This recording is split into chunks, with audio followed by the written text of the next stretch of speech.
Olá pessoal, beleza? Então, sou o Carlos e hoje eu vou voltar a falar sobre o livro Assim Falou Zaratustra, do Nietzsche, tá? No capítulo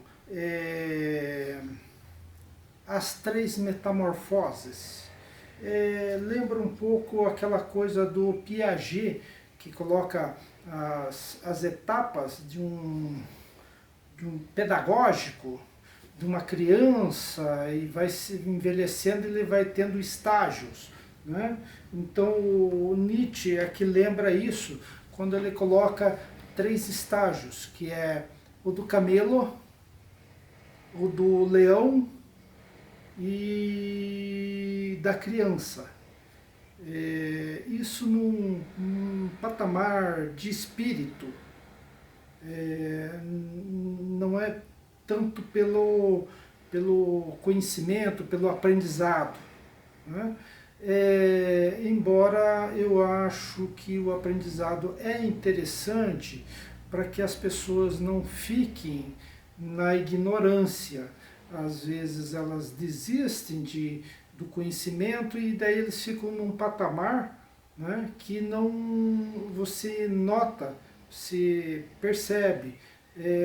Quando alguém faz um ensino médio e depois não vai fazer uma faculdade, ele cria um nível que eu como professor, né, eu percebo, né, quando as pessoas estão dentro de uma ignorância, que vamos dizer que seria o Camilo do Nietzsche.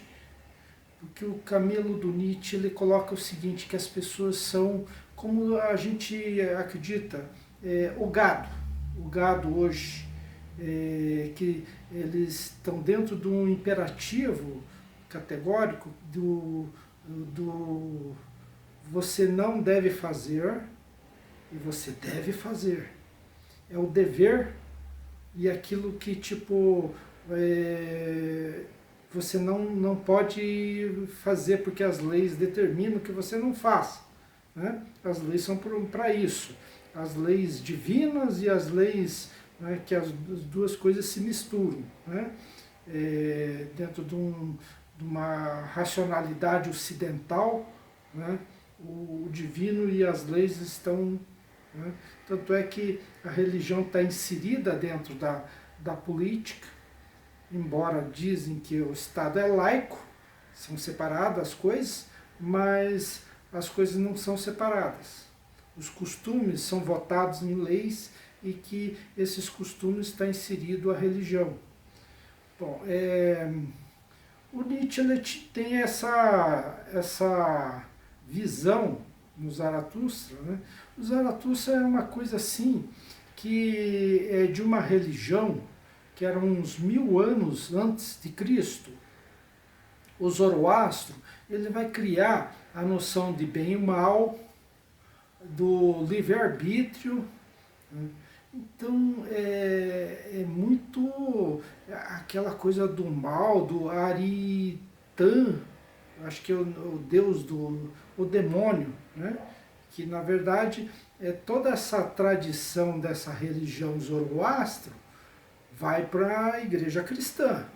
A gente vive essa religião do Zoroastro.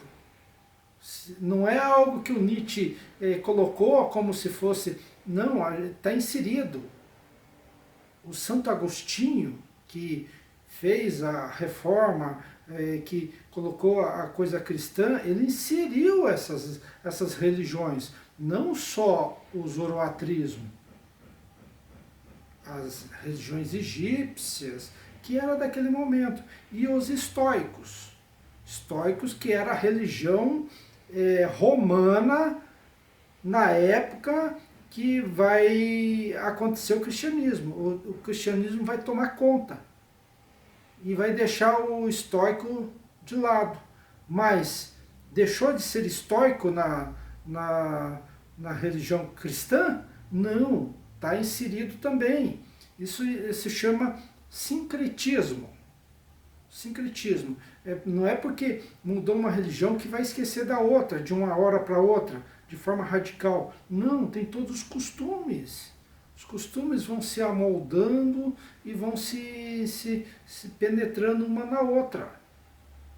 Então, eu acredito ainda que se não fosse a igreja, os cristãos lá da Península Arábica, né, porque a religião cristã é a origem árabe, né, e daí sobe para a Europa no Império Romano. Se o Império Romano não tivesse enfraquecido, não tivesse a crise, tinha permanecido os estoicos. E era uma religião linda, uma religião do cosmos, que tudo se completa, existe uma harmonia das coisas acontecendo e que se justifica eles aceitando a coisa da morte, né? O aprendizado para se morrer, né? Porque a gente não tem essa aceitação, a gente tem essa coisa do cristão que a gente vai para um outro mundo, né? Mas nos estoicos tinha essa aceitação da morte. Né? Então essa coisa, o Nietzsche ele era meio indeciso entre religiões. Ele fazia uma coisa de pesquisar como foi formada as religiões, mas ele gostava muito do budismo, né? Então no Zoroastro, em outros livros, ele elogia muito a questão do budismo, porque o budismo não tem essa pressão de um mundo, esquecer esse mundo para ir para um outro mundo. Valorizava esse mundo. O zoroatrismo, você pode pensar assim, poxa, era uma religião arcaica, né? Deveria ser muito... Não!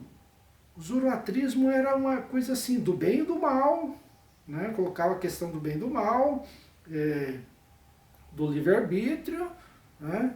Que não se justifica, porque a gente vive num mundo de causas e efeitos, então se você fez alguma coisa é porque existia uma causa para ser feito aquilo, né? Alguma coisa que você desencadeou. Então você é determinado a fazer aquilo, não é porque você tem vontade própria. Se você fez, é porque existiu uma causa.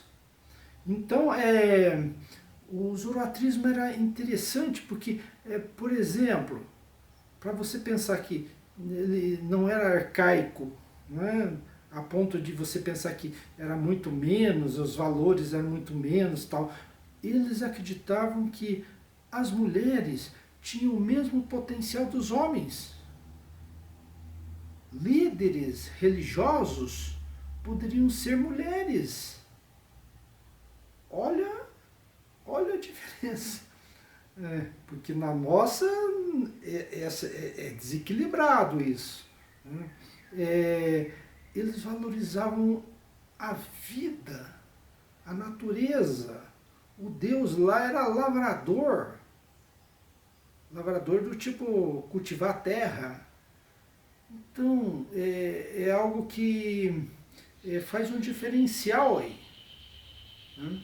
E o Nietzsche ele coloca essa coisa eu falei bastante do gado, né? Que é o camelo para Nietzsche.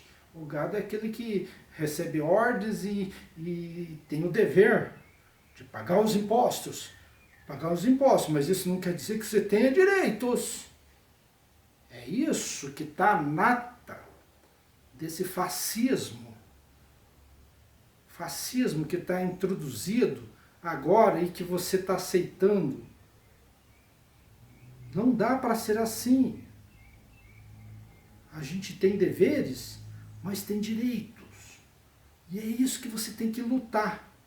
Não lutar pelos deveres, sendo que estão tirando teus direitos. Não dá para ser assim. Bom, mas vamos mudar essa história do político atual, porque isso é é, muito nojento. Então vamos falar sobre o leão. O leão é aquele que desafia, que não aceita isso. Ele busca uma liberdade, não falando que ele conseguiu a liberdade. Ele busca uma liberdade. Ele não aceita essas condições opressoras de resignação do camelo. Ele é um rebelde. Isso não quer dizer que ele vai conseguir essa liberdade. Ele está na luta, ele tem aquele espírito rebelde. Daí vem a criança, que você passa do leão para a criança. É uma aceitação de que a criança tem uma inocência. Ela esquece, ela brinca. Bom, eu sempre falei da minha relação de diretor trabalhando com crianças. Eu sempre fui um potencializador de coisas feitas por crianças. Né? Antes daquela coisa de entrar os hormônios sexuais que começam a mudar né, e entra num eixo diferencial. Mas o lúdico infantil, ele tem algo assim de uma inocência uma imersão que é muito legal de se ver. E eu sempre trabalhei muito bem com isso. Aí se justifica, porque você deixa as coisas acontecerem. Por isso que crianças vão lá fazer as brincadeiras lá de atirar né, nos jogos e tal, né? Você pensa, poxa, desse jeito a criança vai se tornar um bandido e tal, né? Não, ela esquece aquilo. A gente tem muito disso. Quando a gente vai assistir um filme violento, isso não quer dizer que você vai se tornar violento.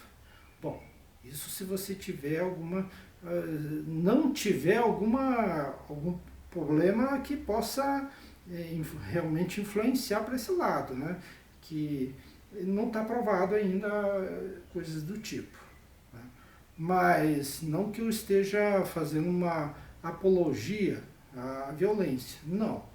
Eu só estou falando que a criança tem essa possibilidade de brincar com isso, mas não assimilar isso. Não sou um especialista nessa coisa para estar afirmando tal coisa. Né?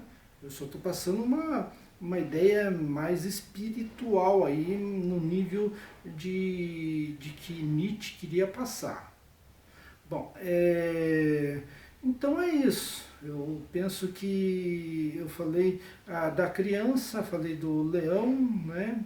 A vontade de liberdade, que não é isso que o gado quer, porque o gado quer que o discurso desses que fazem a situação fascista coloque como se isso fosse liberdade.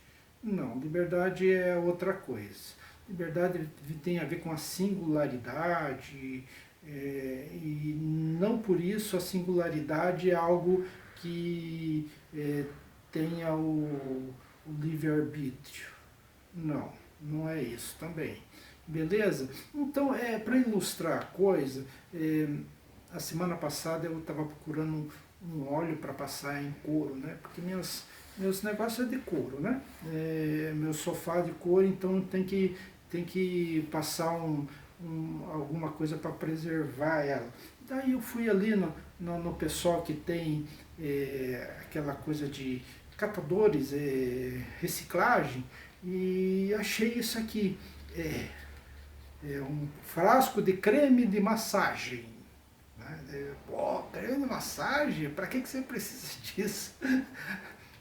Mas é para passar no couro do sofá. Daí hoje eu estava lendo, cara, reduz medidas e celulite, drenatante, firmante, ultra deslizante. Daí os produtos que são feitos aí. Cafeína anidra, power drying, sei lá o que é isso, americano. Extrato de planta carnívora. Olha que louco.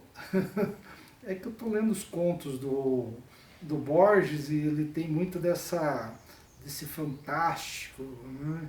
Então, aí para ilustrar, Adoctos Profissional Reduxel, é um negócio meio... Então, veja bem, existe uma coisa meio